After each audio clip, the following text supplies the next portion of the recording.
What's happening, fam? L.A.R. movement still moving. Book is entitled Lessons from a Non-Custodial Father at Amazon Kindle Create Space. A link will be in the description box below as usual. This video is entitled Product is Power, Not Money. Because some people say money is power. Money is power. And people do everything for money. And I was on a hangout earlier this week and I thought about that and I responded that I don't think money is power. I think product is. So I'm explaining what I'm saying. Everything that gets people rich or pays people comes from a product first. You're not get the time, even if you work on a job, the time you get paid on your job is somewhere derived from the amount of product that is sold in that particular business that can pay you your salary. The the general thing is create either have a product or create a product that people buy. That product then in turn generates money. That money um, is the income to pay the employees.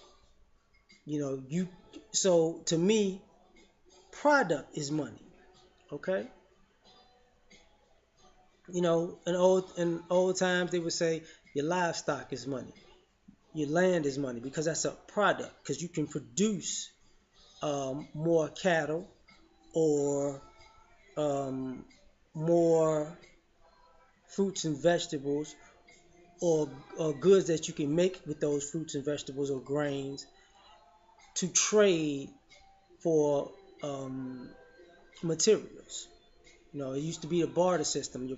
That's why I said, this country in America was built on quote unquote slavery. Black people were the product.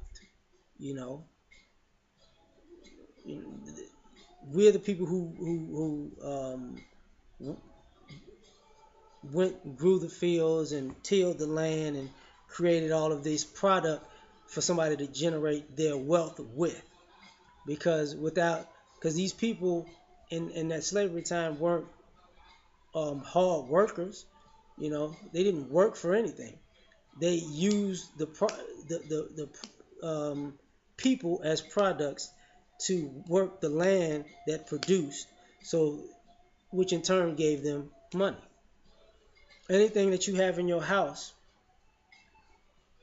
because that is the medium of exchange. You exchanging money for service, goods for money for services, money for goods. It's always that give and take. You're trying to keep as much of your money as is because people, when you save and you hoard money to have a lot of money, it's enough money can become a product because then your money can make money.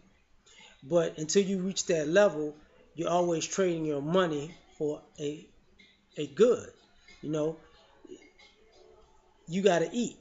So if you got to eat your money, you need to trade your money for food.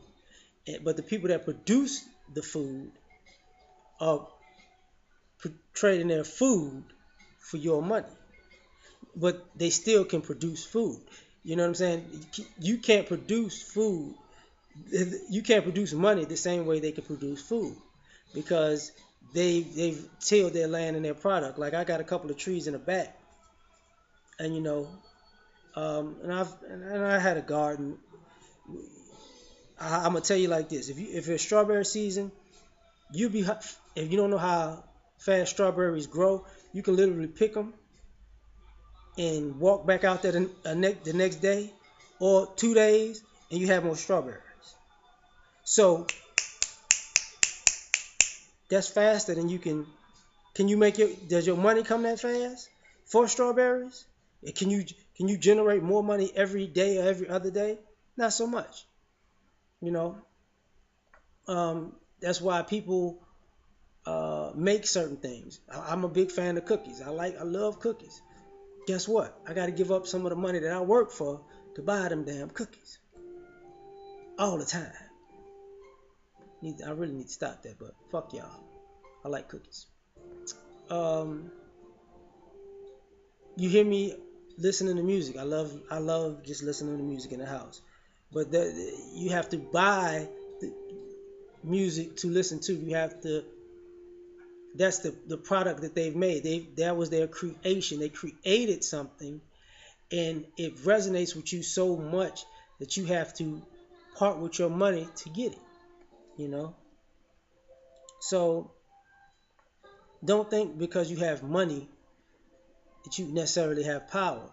Because you can have all the money in the world, but do you have the ability to produce something at, in mass quantity? You get what I'm saying? Like that's gonna need you're gonna need money to maybe have a factory or to buy some land or build a factory. Don't get me wrong, but what you're gonna need more so is a product to sell. That's why you start small, grow big. I was watching what is the brother from Shark Tank that was part of Fubu, and he was talking about um, Fubu and Under Armour because they were talking about LeVar Ball in the shoes, and he said the one thing he remembers about Under Armour, he said the guy Under Armour sold the Under Armour just T-shirt for 10 years before he had built enough capital to expand the brand into everything that it is today. And he started with a product, and he built and he just kept consistently with that one product until he built enough uh, capital or got enough money with that one product to expand into other avenues. You know what I'm saying? And Fubu did the same thing. He's like, we started out with them jerseys with the number 5 on it, and we made them jerseys. It was everywhere. You probably was tired of seeing them, but we had to make our brand start with something, a flagship, something. So after they got enough capital with those jerseys, then you got the jeans and the belts and the shoes and the suits, so on and so forth. So now that he's rich, he didn't get rich from money. He got rich from product. The I forgot the guy's name at Under Armour. He didn't get rich from just money. He got rich from a product. So when you see people online doing things, you gotta if they have the ability to create or or learn a skill or trade, it becomes marketable, and you can sell it, and it becomes something greater. That's why people um, in some ways gravitate to entertainment, because cre- art is creativity, and you can sell art. It's something that comes from within you that you can make, and you can make something, a thought, very tangible that can resonate with other people. Same thing when you see like clothing design, like take Ralph Lauren for example. Ralph Lauren, he started with ties. Polo started as just ties, like in a Bloomingdale's or Macy's, and the ties were so good that the Bloomingdale's that he brought them to, or the Macy's he brought them to, started copying his ties while he was selling them in that store. You know what I'm saying? But they didn't put the same passion that he did into his material, so he went from ties to, I guess, to shirts, to jeans, to now everybody sees what Ralph Lauren's about, the polos and everything. So this is the reason I'm saying that sometimes everybody wants to have to make a lot of money, but have a product, because your product is your power. you know um, People make YouTube videos. Their YouTube videos, that's kind of like their brand, and their videos are partially a product. That's why you can make partner in there with an advertiser, and you can get paid for these type of things, because you are making a product, right? And your product depends on how people gravitate to it. Becomes a revenue stream. That's why people talk about passive income. Even when they talk about drug dealers, is like the essence of entrepreneurial spirit, because they have a product that they sell, and it cuts out taxes really, and the middleman, because you can generate large sums of money with the product. People don't want you as a person. People want the drugs you're selling. A grocery store just has to be somewhere. You're gonna want to eat. You get what I'm saying? A hospital uses its doctors, staff, and its medical experience and knowledge to be a product to sell you that you can buy your health back. So I say all that to say what I just said. Think about it that way, that product is power, not money. Peace.